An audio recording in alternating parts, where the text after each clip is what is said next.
بسم اللہ الرحمن الرحیم۔ السلام علیکم ورحمۃ اللہ وبرکاتہ۔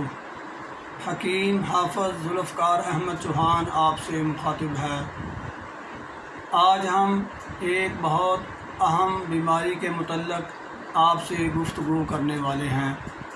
اللہ رب العزت ارشاد فرماتے ہیں وَتَعَاوَنُوا عَلَى الْبِرِّ وَالتَّقْوَىٰ کہ نیکی کے کاموں میں ایک دوسرے کی مدد کیا کرو۔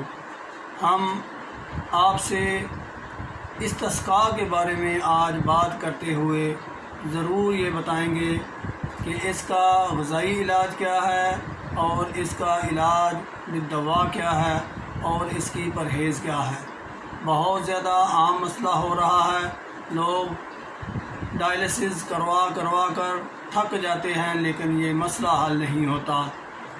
تو آج ہم آپ کو یہ بتائیں گے کہ ڈائلسس سے کیسے جان چھڑوانی ہے۔ استسقاء یعنی پیٹ میں پانی بڑھ جائے تو ہم نے اس کا کیا علاج کرنا ہے۔ تو سب سے پہلے یہ ذہن میں رکھیں کہ ایسی صورتحال میں اگر غذا کے طور پر کچھ چیز لینی ہے تو وہ صرف سبزیاں ہیں، کدو، ٹینڈے، شلجم، گاجر، کالی توری، اور اس میں مسالے ڈالنے ہیں، کالی مرچ، نمک، ادرک، ہلدی، لہسن، زیرہ سفید اور دھنیا، یہ مسالے ڈالنے ہیں۔ ان سبزیوں کو ہی استعمال کرنا ہے۔ بہتر تو یہ ہے کہ بغیر روٹی کے ان سبزیوں کو استعمال کریں، شوربے والا سالن بنا لیں اور اسی کو استعمال کریں۔ اور اگر آپ چاہتے ہیں یا مریض اس کو برداشت نہیں کر سکتا بھوک کو، تو ساتھ گندم کی یا جو کی روٹی استعمال کریں۔ اور اس کے علاوہ علاج بالدوا کے طور پر میں آپ سے یہ عرض کرنا چاہتا ہوں کہ ایسے بندے کو ارک سونف، ارک کاشنی اور ارک مکو، یہ تین ارک میں نے آپ سے ذکر کیے ہیں۔ یہ تینوں ارک ملا کر آپ اس کو پانی کی جگہ بھی یہی پلائیں، ویسے بھی دوائی کے طور پر بھی یہی پلائیں، یعنی سادہ پانی یا کوئی بھی کسی قسم کا پانی نہیں پینا۔ پانی کی بجائے یہ تینوں ارک، مکو کا ارک، سونف کا ارک اور کاسنی کا ارک، یہ تینوں مقدار میں برابر ملا لینے ہیں، مکس کر لینے ہیں اور پانی کے طور پر یہی استعمال کرنے ہیں۔ جب بھی پیاس لگے یہی استعمال کرنے ہیں۔ میرے اللہ کے فضل سے ڈائلسس سے بھی جان چھوٹ جائے گی اور استسقاء جو پیٹ میں پانی ہے وہ بھی ختم ہو جائے گا اور اس کا علاج ہو جائے گا۔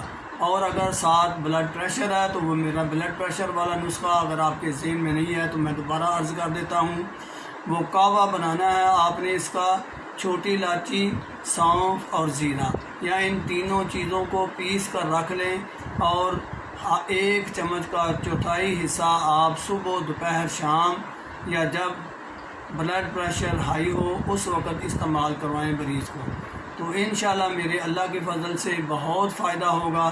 دوسری یہ بات میں یہ بھی آپ سے گزارش کر دوں کہ غذا کے طور پر آپ بکری، اونٹنی یا گائے کا دودھ، ان تینوں میں سے کوئی ایک دودھ مل جائے، بکری کا دودھ مل جائے، اونٹنی کا دودھ مل جائے یا گائے کا دودھ مل جائے، غذا کے طور پر آپ یہ بھی استعمال کروا سکتے ہیں مریض کو۔ انشاءاللہ میرے اللہ کے فضل سے بہت فائدہ ہوگا۔ ضرور استعمال کروائیں اپنے مریضوں کو جن کو آپ جانتے ہیں یہ مسئلہ ہے یا کسی کو مسئلہ ہے تو آپ ضرور مشورہ دیں۔ اللہ میرا اور آپ کا حامی و ناصر ہو۔ وما علینا الا البلاغ۔ السلام علیکم ورحمۃ اللہ وبرکاتہ۔